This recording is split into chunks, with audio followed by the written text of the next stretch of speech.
Dans cette vidéo, je présente la méthode la plus simple pour déterminer ce qu'on appelle une pluie de bassin. C'est-à-dire qu'à partir de postes pluviométriques, ici il y en a 5, qui sont représentés par des triangles, nous allons voir comment déterminer une pluie moyenne sur un bassin versant dont le contour est représenté ici et dont le réseau hydrographique est représenté à l'intérieur. Nous allons imaginer que les valeurs de précipitation au niveau des 5 postes pluviométriques est de 3 mm sur le poste 1, 5 sur le poste 2, 15 sur le poste 3, 0 sur le poste 4 et 10 sur le poste 5.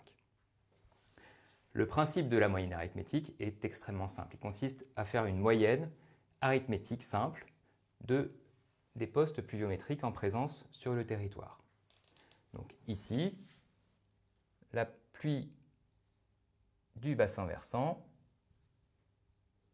va s'écrire comme étant la somme des pluies qui est mesurée au niveau des 5 postes pluviométriques divisé par le nombre de postes pluviométriques. Donc simplement, on fait la somme des 5 valeurs de précipitation divisé par le nombre de pluviomètres.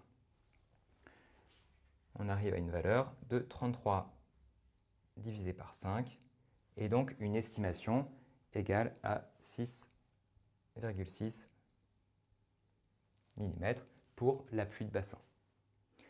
Bien entendu, on le voit sur cette représentation, certains postes pluviométriques ne sont pas dans le bassin. Donc on peut se poser la question, est-ce qu'il est pertinent de tenir compte des postes 1 et 4 qui sont à l'extérieur de la surface du bassin versant?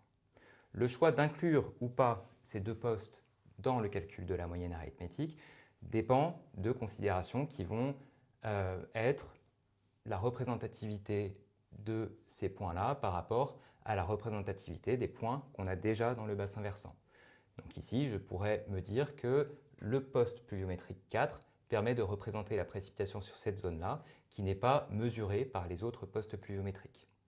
Si par contre je fais le choix de ne prendre que les postes qui sont dans le bassin versant, dans ces cas-là, je ne prends que les pluies des postes pluviométriques 2, 3 et 5. Je divise par le nombre de postes que j'ai pris en compte, donc qui est égal à 3, et j'arrive à une estimation de 10 mm. On voit que les deux estimations sont très différentes, donc le choix de prendre ou pas les postes qui sont à l'extérieur du bassin pour le calcul de la moyenne arithmétique va être très important pour ensuite utiliser cette pluie de bassin pour des applications diverses telles que le calcul du bilan hydrique sur ce bassin versant.